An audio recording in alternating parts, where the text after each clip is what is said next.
बच्चों जैसा कि हमने लास्ट वीडियो में कवर किया था, जिसमें हमने देखा था फैक्टराइजेशन क्या होता है, जिसमें हमने देखा था मिडिल टर्म स्प्लिट हम कैसे करते हैं, जिसमें हमने देखा था कि एक्सरसाइज 4.2 से पहले जितने भी एग्जांपल्स थे उसको हमने सॉल्व किया था। इससे पहले हमने देखा कि वर्ड प्रॉब्लम को कैसे अप्रोच करते हैं। तो ये सारी वीडियोस अगर आपने नहीं देखी अभी तक और आप डायरेक्ट इस वीडियो में आए तो आपको चीजें समझ में नहीं आएगी। इससे पहले आपको प्रेस करना आई बटन एंड पूरी सारी वीडियोस देख के आना है, तभी चीजें आगे समझ में आने वाली है। जो भी लास्ट वीडियो में हमने कवर किया था उससे आगे हम आगे फर्दर कंटिन्यू करने वाले। विदाउट वेस्टिंग योर टाइम हम स्टार्ट करते हैं, देखते हैं इस चैप्टर में इस एक्सरसाइज स्पेसिफिक 4.2 में क्या क्या और क्या क्या चीजें करनी है। इस वीडियो में हम खासकर से मिडिल टर्म स्प्लिट करने वाले क्वेश्चन सीखेंगे। आगे जो वर्ड प्रॉब्लम रहेगी वो अगली वीडियो में देखते हैं। चलो हम स्टार्ट करते हैं, देखते हैं। पहला उन्होंने क्या दे रखा है, find the roots of the factorization, find the roots by factorization. तो क्या मिडिल टर्म स्प्लिट करना पड़ेगा अपने को। मिडिल टर्म स्प्लिट करने के लिए इस नंबर को मैं यहां पे लिख लेता हूं। क्या हमारे पास नंबर, इसको हम सेंटर में लिखते हैं। इसको मैंने लिख लिया एक्स स्क्वायर, अगला दे रखा है माइनस का 3x माइनस का 10। ये मेथड मैंने बताया कि सबसे पहला तरीका क्या होता है कि इसे कंपेयर करो। किससे कंपेयर करना रहेगा, ए एक्स स्क्वायर प्लस में बी एक्स प्लस में सी। जब मैंने कंपेयर किया तो ए बी सी की वैल्यू कैलकुलेट करते हैं। ए की वैल्यू क्या आ रही होगी, 1 आ रही होगी। बी की वैल्यू क्या आ रही होगी, बी की वैल्यू -3 आ रही होगी। और सी डेट इज 10, सी इज -10। अब जब ए बी सी की वैल्यू निकाल ली तो अगली स्टेप क्या होती है, अगली स्टेप में कुछ नहीं, ए सी का मल्टीप्लाई करना रहता है। तो ए सी का मल्टीप्लाई करने पे क्या आएगा, 1 इंटू में -10, क्या आंसर आ रहा होगा, -10 आ रहा होगा। अब -10 से क्या लेकर आना रहता है, बी की वैल्यू जिसको मिडिल टर्म बोलते हैं। तो -10 को मैंने फैक्टर कर दिया।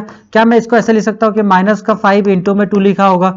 अब मैं अगर प्लस माइनस करता हूँ, -5 + 2, प्लस माइनस करने पे क्या -3 आ रहा है जो कि बी के इक्वल है, और मल्टीप्लाई करने पे क्या -10 ए सी के इक्वल आ रहा है। तो पी एंड क्यू ऐसे नंबर निकालिए, दो ऐसे नंबर्स निकाले रियल नंबर जिनका मल्टीप्लाई करने पे क्या आना चाहिए, ए सी आना चाहिए, बट प्लस माइनस करने पे क्या आना चाहिए, बी आना चाहिए। अब जब इतना हमने कर लिया तो इसके आगे की स्टेप क्या है, आगे हमें कुछ नहीं करना है, हम इस नंबर्स को स्प्लिट कर देंगे। कौन से वाले, एक्स स्क्वायर माइनस का 3x चाहिए था तो मैं क्या लिखूंगा, माइनस का 5x प्लस में 2x माइनस में 10 डेट इज 0। अगली स्टेप क्या है, अगली स्टेप इन दोनों में से कुछ कॉमन आता है, तो इन दोनों में से मैंने x कॉमन ले लिया। रिमेनिंग पोर्शन क्या बच रहा होगा, x - 5। यहां से +2 कॉमन ले लिया तो रिमेनिंग पोर्शन क्या बच रहा होगा, x - 5। ये भी x - 5, ये भी x - 5, दोनों में से कॉमन निकाल दो। जैसे मैंने x - 5 कॉमन निकाला है तो ये पोर्शन क्या बच रहा होगा, ये बच रहा होगा यहाँ फर्स्ट वाले में x और सेकंड वाले में क्या बच रहा होगा 2। ये हम बहुत दिन से करते आ रहे हैं तो आपको ये आना चाहिए। अगली स्टेप क्या है, अगली स्टेप हमें x - 5 को सेपरेट कंपेयर कर लो 0 के साथ में, और x + 2 को इक्वेट कर लो 0 के साथ में। जब मैंने इक्वेट किया तो एक बार x की वैल्यू क्या आई है 5 और एक बार x की वैल्यू क्या आई है 2, वो भी निगेटिव का। अब देखो इसी को हम बोलते हैं, क्या निकालना था, रूट्स, जो कि हम 4th चैप्टर में आके क्या बोल देते हैं इसे, जो हमारा जीरोस होता है वो किसके टर्म में कन्वर्ट हो जाता है, रूट्स के टर्म में। तो हमने रूट्स कैलकुलेट कर दिया और हमें यही निकालना था, find the roots of the given expression या equation of quadratic equation by factorization. ये हमने बाय फैक्टराइजेशन रूट्स कैलकुलेट कर लिया। सेकंड पार्ट देखो इसका क्या है, फर्स्ट क्वेश्चन का सेकंड पार्ट दे रखा है 2x² प्लस में x माइनस में 6। तो पहली स्टेप क्या होगी, सबसे पहली स्टेप यहाँ पे होने वाली है कि इसको लिख लो। तो लिखने पे क्या आ रहा है, 2x² माइनस प्लस में x माइनस में 6। अगली स्टेप क्या है, इसके स्टैंडर्ड इक्वेशन से कंपेयर कर लो, ax² प्लस में bx प्लस में c डेट इज 0। क्या करना है बच्चों, अगली स्टेप है भैया a की वैल्यू निकाल लो, 2 आएगी। किसकी वैल्यू निकाल लो, b की वैल्यू, b की वैल्यू क्या आ रही है 1, और c की वैल्यू क्या आ रही होगी, c की वैल्यू -6। अगली स्टेप क्या है भैया, अगली स्टेप कुछ नहीं, a c का मल्टीप्लाई कर दो। a c का मल्टीप्लाई करने पे क्या आएगा, 2 इंटू -6 जो कि -12 आ रहा होगा। -12 से हमें क्या चाहिए, -12 से हमें चाहिए प्लस का x। अब प्लस का x कैसे आएगा, मैं बोल सकता हूँ क्या ये 4 इंटू में 3 चल रहा होगा। अगर मैं -3 कर दो मल्टीप्लाई करने पे -12 आ रहा है, लेकिन अगर मैं इसी को प्लस माइनस करूँ तो 4 - 3 क्या आता है, 1 आता है। हमें यही चाहिए था, +1 चाहिए था, तो मैं इसको रिप्लेस कर लूंगा। किससे रिप्लेस करूंगा, देखो मैं बोल रहा हूँ मिडिल टर्म स्प्लिट करना है, तो मिडिल टर्म स्प्लिट करने के लिए मैं क्या कर रहा हूँ, मैं बीच वाले नंबर को ब्रेक कर रहा हूँ दो ऐसे नंबर में जिसका मल्टीप्लाई करने पे AC आ रहा है, प्लस माइनस करने पे बीच वाला नंबर आ रहा है। तो मैं क्या लिखूंगा यहाँ पे, इसको मैं लिख दूंगा 2x² और ये क्या हो जाएगा प्लस का 4x और माइनस का प्लस का 4x और माइनस का क्या हो जाएगा 3x माइनस में 6। क्या हमने यही नंबर में ब्रेक किया था 4 और -3। अब इसमें से आता है कॉमन, क्या कॉमन आता है, जैसे पहले वाले में देखो 2x कॉमन है, 2 से डिविजिबल ये भी, 2 से डिविजिबल ये भी, तो यहाँ पे क्या बच रहा होगा x, यहाँ पे 2 से डिवाइड किया तो क्या बच रहा होगा प्लस का 2, इन दोनों में से कुछ कॉमन है -3, जबकि -3 कॉमन लूंगा तो क्या बच रहा होगा, रिमेनिंग पोर्शन x + 2 बच रहा होगा, x + 2 यहाँ पे दोनों में से x + 2 कॉमन ले लिया, रिमेनिंग पोर्शन क्या बचेगा, रिमेनिंग पोर्शन बचेगा 2x - 3। क्या करना है अगला काम करना आपने को x + 2 को इक्वेट कर लेना 0 के साथ में, और दूसरा 2x - 3 को भी इक्वेट कर लेना 0 के साथ में। पहली x का 0 रूट्स क्या आएगा -2, और दूसरा आंसर क्या आ रहा होगा x का 3/2। ये हमें इस तरीके से सॉल्व करना था और x की 2 डिफरेंट वैल्यूज को कैलकुलेट करना था। कि क्या ये पार्ट आपको समझ में आया? आपने नहीं समझ में आया तो वीडियोस को पॉज करना, दोबारा जाना और दोबारा देखना। थर्ड पार्ट देखो, थर्ड पार्ट है हमारे पास √x, क्या दे रखा है √2 और साथ में x²। अगला क्या दे रखा है प्लस में 7x प्लस में 5√2 0।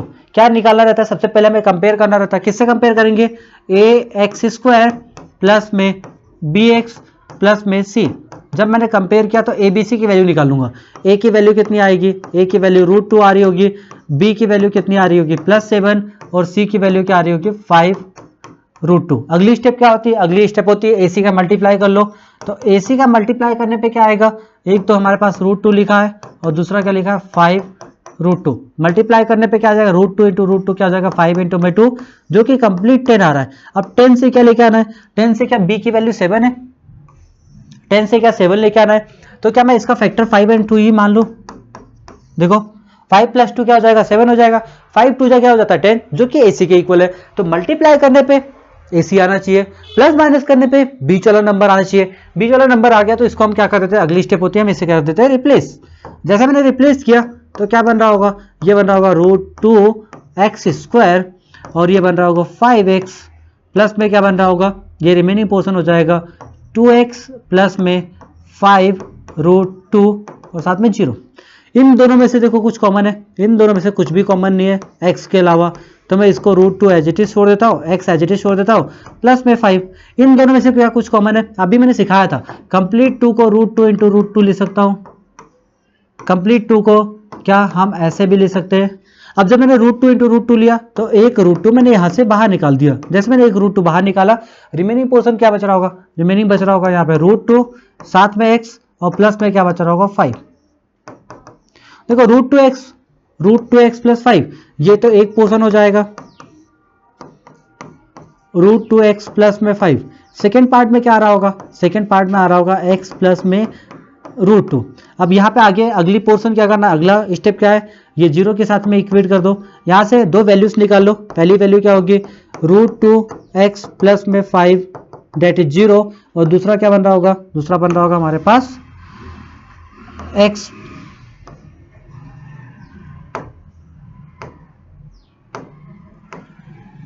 अगला बन रहा होगा x प्लस में √2 डेट इज 0। यहाँ से क्या आएगा, यहाँ से x की वैल्यू आ जाएगी -5/√2। क्योंकि हम ऐसा नहीं लिखते तो हम इसका क्या करेंगे, रेशनलाइजेशन करेंगे, और इसका आंसर क्या आएगा -√2। इसको हम कैसे रेशनलाइजेशन करते हैं, जैसे मैंने बोला x की दो वैल्यू, x की एक वैल्यू आ गई है -5/√2। इस √2 से हम क्या कर देंगे, ऊपर नीचे मल्टीप्लाई कर देंगे। जैसे मैंने मल्टीप्लाई किया तो क्या हो जाएगा, x की वैल्यू हो जाएगी -5√2 कंप्लीट 2, और एक आंसर क्या है -√2। x के दो रूट्स ऐसे निकलेंगे, आपको कैलकुलेट करना है। रूट वाला नंबर आप ध्यान से देख के जाना, क्योंकि रूट वाले क्वेश्चंस रिपीट हो जाते हैं आपके हाफ ईयरली, क्वार्टरली, जितने भी एग्जाम्स बनते हैं वहां पे आते हैं, तो आपको करके जाना है। अगला क्वेश्चन देखो क्या है, फोर्थ वाला दे रखा है हमें 2x² - x + 1/8। इसको मैं 0 के साथ इक्वेट किया है और इसका रूट्स निकालना है। अब देखो जैसे कभी भी आपके क्वेश्चन में रेशनल नंबर आ जाए, रूट के क्वेश्चन आ जाए, तो आपको घबराना नहीं है, क्वेश्चन बहुत आसान बनता है। बस एलसीएम ले लो, बेसिक कैलकुलेशन लगती है, एलसीएम ले लो, रूट को स्प्लिट कर दो, उसमें आपका ऑटोमेटिक फैक्टर्स जो भी चीजें कैलकुलेट करनी वो सारी चीजें आपको मिल जाएगी। तो देखते हैं हम इस क्वेश्चन को कैसे अप्रोच करते हैं। जैसे मैंने क्वेश्चन, सबसे पहले आपको क्या करना है, क्वेश्चन राइट डाउन कर लो। जैसे मैंने क्वेश्चन राइट डाउन किया तो क्या हो जाएगा, 2x² माइनस में x प्लस में 1/8 डेट इज 0। अब अगली स्टेप क्या करनी है, 8 एलसीएम ले लो। जैसे मैंने 8 एलसीएम लिया तो क्या बन जाएगा, एलसीएम लेने पे अपॉन में 1, इसको किससे मल्टीप्लाई करना पड़ेगा 8 से, सेकंड वाले को भी किससे मल्टीप्लाई करना पड़ेगा 8 से। तो जब फर्स्ट वाले को 8 से मल्टीप्लाई करूंगा तो क्या हो जाएगा 16x², ये माइनस में क्या हो जाएगा 8x प्लस में 1 किसके इक्वल 0 अपॉन में 8। ये स्टैंडर्ड फॉर्म में नहीं लिखा था, इसको मैंने स्टैंडर्ड फॉर्म में कन्वर्ट कर रहा हूँ, तो ये क्या हो जाएगा 16x² माइनस में 8x प्लस में 1, ये किसकी 0 इंटू में 8। जब इसको हम आगे फर्दर सॉल्व करेंगे तो कितना हो जाएगा 16x² माइनस में 8x प्लस में 1 डेट इज 0। अब क्या ये स्टैंडर्ड फॉर्म में कन्वर्ट हो गया? जैसे मैंने स्टैंडर्ड फॉर्म में कन्वर्ट कर लिया, अगली स्टेप क्या है? अगली स्टेप है ax² प्लस में bx प्लस में c से इसे क्या कर लेना, इक्वेट कर लेना। जैसे मैंने इक्वेट किया तो a की वैल्यू कितनी हो जाएगी 16 हो जाएगी, b की वैल्यू क्या आ रही होगी, b की वैल्यू -8 आ रही होगी और c की वैल्यू क्या आ रही होगी 1। हमें क्या करना है ac का मल्टीप्लाई करना, तो ac का मल्टीप्लाई करने पे 16 आ रहा है।